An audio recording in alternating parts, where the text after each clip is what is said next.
রমজান মাসে রোজা ফরজ করে দিলাম, রাখলে রাখ, না রাখলে না রাখ, আমি কিচ্ছু বলবো না।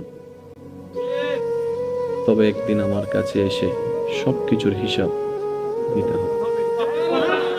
সুবহানাল্লাহ, একটু জোরে বলা লাগবে যে, বান্দা তুই যদি ফজরের নামাজ না পড়স আমি কিচ্ছু বলবো না।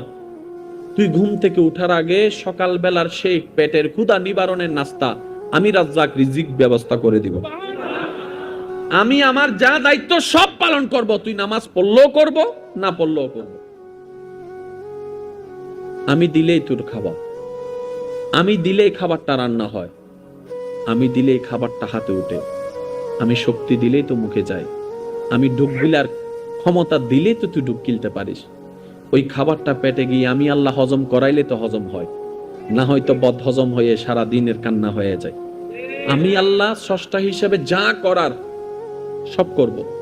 তবে আমি তোকে নতুন করে বলবো না নামাজ পড়, আমি তোকে বলবো না সুদ খাইস না, আমি তোকে বলবো না বউ পিটিস না, আমি তোকে বলবো না যৌতুকের জন্য অত্যাচার করিস না, আমি তোকে কিচ্ছুই বলবো না ওর জায়গা দখল করিস না, আমি তোকে কিচ্ছু বলবো না তুই যখন আমার চোখের সামনে অন্য জায়গা দখল করে তুই যখন দেওয়াল তুলবি আমি তখনও দেখে কিচ্ছু বলবো না। তুই বিয়ের আগে অবৈধ সম্পর্ক কর, আমি দেখবো, তারপর কিচ্ছু বলবো না। তবে তুই যদি বুদ্ধিমান হস, ভুল করলো তোর জন্য একটা সুযোগ দিচ্ছি। আল্লাহ কি সুযোগ? তওবা করে আস্তে করে আমার কাছে মাপ চেয়ে আমার কাছে ফিরে চলে আয়। এতটুক সুযোগ আমি তোকে দিচ্ছি। আল্লাহ কতদিন পর্যন্ত? সেই সময় বলে যে মৃত্যুর আগ পর্যন্ত। আল্লাহ 24 ঘন্টায় কোন টাইমে? ওই যে কোনো টাইম। তুই সকাল 10টা বাজে করলো আমাকে পাবি, 1টা বাজে করলো আমাকে পাবি, 2টায় ডাক দিলো আমাকে পাবি, 5টায় ডাক দিলো আমাকে পাবি। রাতের গভীরে সবাই যখন ঘুমিয়ে থাকে তখনও যদি তুই আমাকে একবার আল্লাহ বলে ডাক দেস, ফাজকুরুনি আযকুরুকুম আয়াতের ছায়া তলে আমি আল্লাহ তোকে তখনও সাড়া দিব। বলেন সুবহান। তোর সব দায়িত্ব আমি নিলাম। সুবহানাল্লাহ। আমি কি কষ্ট দিয়ে দিচ্ছি? বান্দা আমি কিচ্ছু বলবো না, ফেরেশতাও পাঠাবো না, তোকে ডাকও দিব না। তুই ভুল করলে তো মা বাপ ডাক দেয়, আমি সেটাও দিব না। আল্লাহ, তা আমি যদি নামাজের কথা ভুলে যাই, যে ব্যস্ত থাকি, ঘরের বউ একটা জিনিস আনতে বলছে মাঝে মধ্যে এটাও মনে থাকে না। কথা বলেন না রে ভাই।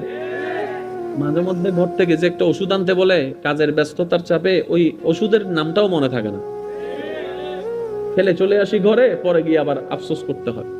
আল্লাহ, আমি যে 5 ওয়াক্ত নামাজের কথা যদি ভুলে যাই আমার কি দোষ? রব বলে যাচ্ছে যা, নামাজের টাইম যেহেতু তুই সবসময় মনে রাখতে পারবি না, আমি নবীর মাধ্যমে মুয়াজ্জিনকে একটা দায়িত্ব দিয়ে দিলাম, 5 ওয়াক্তে 5 বার আজান দিয়ে তোকে স্মরণ করাই দিল। ঠেকা তোদের, কিন্তু স্মরণ করাই দিচ্ছি আমি আল্লাহ। এবার আল্লাহ তাআলা মুয়াজ্জিনকে বলে, মুয়াজ্জিন আমার বান্দা তুই ডাকলে জীবনও আসবে না। বুঝতে হবে একটু কথা, আমার বান্দাটারে তুই যদি ডাকস জীবন আসবে না। ডাইরেক্ট হবু দে তোর বদ দিন সর না আর এটা হাত দে গিললে।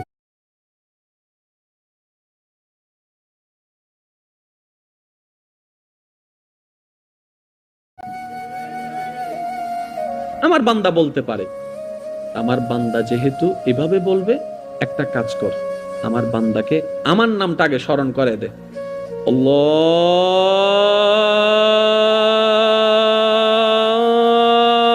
আল্লাহু আকবার, আল্লাহু আকবার। আমার বান্দার আমার নাম স্মরণ করে দে। সুবহানাল্লাহ বলেন। আমার বান্দা যখন তোর মুখে শুনবে আমি রবের নামটা, তখন সে তার অন্তর কেঁপে উঠবে। যার জমিনে থাকি তার পক্ষ থেকে ডাক এসেছে, সুবহানাল্লাহ। যার হুকুমে এসেছি ওনার পক্ষ থেকে ডাক এসেছে, যার পক্ষ থেকে রিজিক আসে ওনার পক্ষ থেকে ডাক এসেছে, যার হুকুমে আমার নিঃশ্বাস নেওয়া এবং ফেলা হয় ওই রবের দরবার থেকে ডাক এসেছে। বলেন না সুবহান। পৃথিবীর বুকে এমন কোন বিষয় নাই যে বিষয়ের মধ্যে তর্কাতর্কি ঠেলাঠেলি দুই দল নাই। প্রত্যেকটা বিষয় নিয়ে মানুষের দ্বিমত আছে, আছে, ছিল, থাকবে। সবচাইতে বড় সত্য, মহাসত্য, চিরন্তর সত্য হচ্ছে এক আল্লাহ।